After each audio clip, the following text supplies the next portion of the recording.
Hello everyone, this is Bhupendra. Online study की इस series में आज हम संधारित्र तथा परावैद्युत चैप्टर के नेक्स्ट टॉपिक समांतर प्लेट संधारित्र की धारिता जब उसकी प्लेटों के बीच आंशिक रूप से कोई परावैद्युत पदार्थ रखा हो का व्यंजक प्राप्त करेंगे। तो इसके लिए यहाँ पे एक डायग्राम दिया गया है कि यहाँ पे कोई हम सपोज कर लेते हैं कोई समांतर प्लेट संधारित्र की दो प्लेट हैं which is X and Y, दोनों एक दूसरे से डी डिस्टेंस पे हैं। उनके बीच एक टी मोटाई की कोई प्लेट रख की जाती है, कोई पट्टी रख देते हैं। वाई सिरा को पृथ्वी से संबद्ध कर दिया जाता है। तो इसी चीज़ को हम वर्डिंग करेंगे कि माना कि एक्स व वाई समांतर प्लेट संधारित्र की दो प्लेटें हैं जिनके मध्य दूरी स्मॉल डी है। प्रत्येक प्लेट का क्षेत्रफल ए है।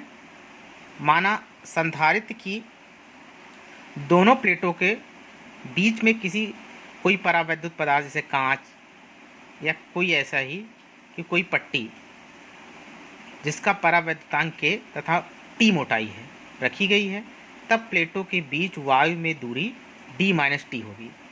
अब चूँकि पूरा क्या है, एक्स से लेकर वाई तक की दूरी डी है और टी मोटाई की प्लेट है, तो जो एयर वाला स्पेस होगा पूरे में से अगर टी हम घटा देंगे तो एयर वाला स्पेस आ जाएगा। तो ये एयर का स्पेस क्या आएगा, डी माइनस टी होगा।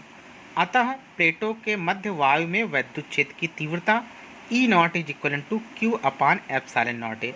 इससे पहले वाले टॉपिक में हमने पढ़ा ही है। ये कब है, जब वायु की स्थिति हो, मतलब वैक्यूम की कंडीशन पे। दूसरी कंडीशन है जब परावैद्युत पट्टी में वैद्युत क्षेत्र की तीव्रता E is equal to Q upon K epsilon naught A, जहाँ के क्या है, डाइलेक्ट्रिक कांस्टेंट है, माध्यम का परावैद्युतांक है। अब प्लेटों के मध्य वैद्युत क्षेत्र E नॉट दूरी D माइनस टी में है तथा वैद्युत क्षेत्र E दूरी टी में है। इस स्थिति में प्लेटों के मध्य विभवांतर V होगा। तब V इज इक्वल टू, चूँकि V इज इक्वल क्या होता है, हमारा होता है ED। E हमारा इलेक्ट्रिक इंटेंसिटी है, D क्या है, डिस्टेंस है। तो V is equal to E naught D minus T plus E T. तो ई नॉट की वैल्यू ऊपर वाली यहाँ पे पुट कर देंगे और ई की वैल्यू पुट कर देंगे, तो उसके अकॉर्डिंग हो जाए V is equal to Q upon epsilon naught A into D minus T plus Q upon K A epsilon naught into T. Q upon epsilon naught A को हमने बाहर कर लिया तो ये हो जाएगा ब्रैकेट में D minus T plus T upon K. अब according to definition of capacitor, संधारित्र की धारिता का फार्मूला क्या होता है, Q is equal to C V. तो C is equal to Q upon V, तो यहाँ पे हम वी की वैल्यू रख देंगे। तो C is equal to Q upon epsilon naught A bracket में D minus T plus T by K, Q C Q cancel हो जाएगा, एप्सिलॉन नॉट ए तीसरे नंबर पे चला जाएगा, दैट मीन्स ऊपर चला जाएगा। तो C is equal to epsilon naught A D minus T plus T by K farad होगा। चूँकि के का मान सदैव एक से अधिक होता है, अतः प्लेटों के मध्य प्रभावी दूरी से कुछ घट जाती है, जिससे धारिता का मान बढ़ जाता है। अब यहाँ पे कुछ कंडीशंस एप्लीकेबल हैं। पहला दिया गया है कि यदि प्लेटों के बीच पूरे स्थान में परावैद्युत पदार्थ भर दिया जाए, अभी मैंने कहा था कि टी है तो वो पूरा अगर भर दिया जाए तो उस कंडीशन में टी बराबर डी, तो संधारित्र की धारिता होती है C is equal to epsilon naught A. जहाँ हमारा टी था वहाँ डी रख देंगे, तो D minus D plus D by K cut जाएगा, तो हो जाएगा C is equal to K epsilon naught A upon D.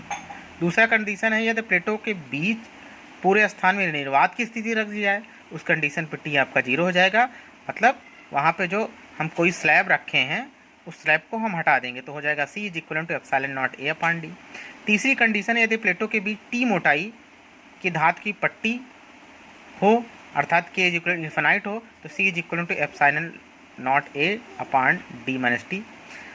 चौथी स्थिति है यदि प्लेटों के बीच ढेर सारी पट्टियाँ रख दी जाएँ जिनकी मोटाइयाँ क्रमशः T1, T2, T3 and so on Tn हो और उनके बीच का परावैद्युतांक K1, K2, K3 and so on हो।